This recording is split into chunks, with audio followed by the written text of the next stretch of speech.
సిలువ అంటే సామాన్యమైనది కాదండి. సిలువ అంటే సామాన్యమైనది కాదు.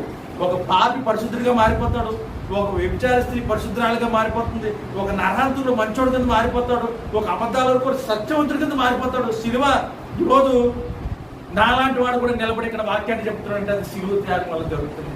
సిలువ త్యాగం వల్ల జరిగింది నిజమే. పరిశుద్ధ ఆత్మదేవుడు అంత గొప్ప త్యాగాన్ని చేశాడు. దావీదు మహారాజు ఆయన కష్టాతీతాన్ని ఇచ్చాడు, చేతులతో సంపాదించింది. మన ప్రభు అయిన తండ్రి, మన తండ్రి అని చేసి ఎలా ఇచ్చాడు? ఆయన శరీరాన్ని ముక్కలు చేసుకుని ఆయన రక్తాన్ని దారపోసి ఆయన మనకి వారసత్వాన్ని ఇచ్చాడు. ఎంత గొప్ప వారసత్వం ఇది! నువ్వు వదులుకుంటే పోయేది కాదు, నేను వదులుకుంటే పోయేది కాదు. ప్రభువా, నీ రక్తాన్ని నేను ఆశ్రయిస్తున్నాను, నీ శరీరాన్ని నేను ఆశ్రయిస్తున్నాను ప్రభు అంటే ఈ లోకంలో ఉన్న బలమైన బంధకాలన్నీ తెగిపోయి పారిపోతాయి. ఇది నిజం. ఇది అంత గొప్ప మహిమ ఉంది ఆ సిలువలో. సిలువను చూసుకుని, సిలువని ధ్యానించి